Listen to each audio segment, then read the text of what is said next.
Hello, bachcho. Let's read this question. So the direction in the question given is each of these question contains two statement, assertions and regions.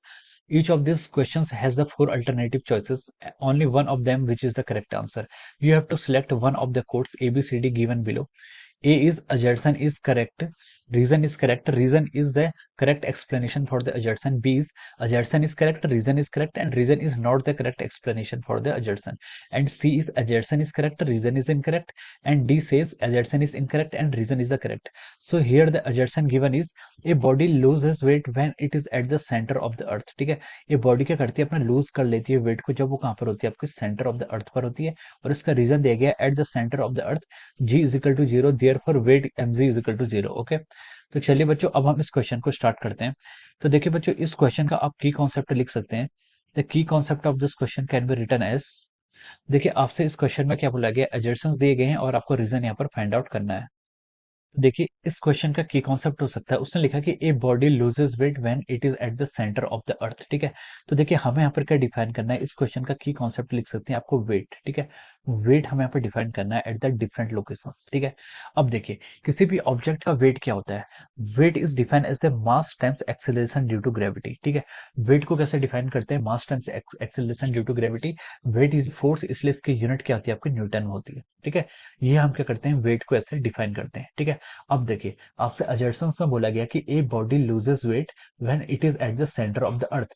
जब कोई body क्या होती है, अर्थ के centre पर होती है, तब अपने वह वेट को क्या कर देती है, लूज कर देती है। ठीक है, तो देखिए हमें यहाँ पर फाइंड आउट ये करना है। ठीक है, अब देखिए आपका जो सेंटर ऑफ द अर्थ है, ठीक है, आपका जो सेंटर ऑफ द अर्थ है, आपका जो जी का वेरिएशन होता है, देखिए जी का वेरिएशन जैसे जैसे देखिए, मान लीजिए ये आपकी क्या अर्थ है, दिस इज अवर अर्थ। ठीक है, जिसकी रेडियस कितनी है, आर हमने यहाँ पर एज्यूम किया। ठीक है, अब देखिए ये इसकी रेडियस है। ठीक है, this is the radius are.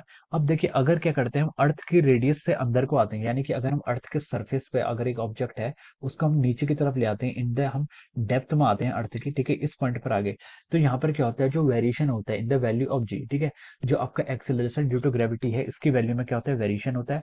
और इस एक्शन को हम ऐसे दिखाते हैं, G dash equal to G into one minus D by R. ठीक है, ये क्या होता है, आपका जी का वेरिएशन होता है, एक्सेलरेशन ड्यू टू ग्रेविटी, जब हम क्या उड़ते हैं अर्थ की सरफेस से इनसाइड की तरफ आते हैं। ठीक है, यहाँ पर डी क्या है, डी आपकी डेप्थ बोल सकते हैं या फिर distance from the surface of the earth towards the centre. Okay, ये आपकी डेप्थ हो सकती है। ठीक है, अब देखिए जब आप क्या करते हैं, जब आप इसके सेंटर पर जाएंगे तो आपका डी की वैल्यू किसके इक्वल हो जाएगी, आर के इक्वल हो जाएगी। ठीक है, we can write that at centre, जब आप कहाँ पहुंच जाते हैं, सेंटर पे पहुंच जाते हैं, तब आपकी डी की वैल्यू किसके इक्वल हो जाती है, आर के इक्वल हो जाती है।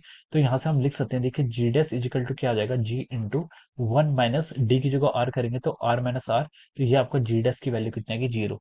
यानी कि eight the centre of the अर्थ आपका एक्सेलरेशन ड्यू टू ग्रेविटी कितना हो गया, जीरो हो गया। ठीक है, एक्सेलरेशन ड्यू टू ग्रेविटी अगर जीरो हो जाएगा तो वेट कितना होगा, वेट होगा एम जी डैश, और m इंटू जी डैश कितना है आपका, जीरो, तो यहाँ से आपका वेट भी कितना आ जाएगा, जीरो हो जाएगा। Okay, so this is the explanation behind the weight of the object at the centre of the earth. Okay, अब देखिए अब हम एजर्सन्स पर चलते हैं। एजर्सन पर उसने बोला है कि ये body loses weight when it is at the centre of the earth. ठीक है, जब वो सेंटर ऑफ अर्थ पर होती है तो अपना वेट को लूज कर लेती है। ठीक है, तो इस एजर्सन इज द राइट, एजर्सन की आपका राइट है। ठीक है, सेंटर पर लूज कर लेती है।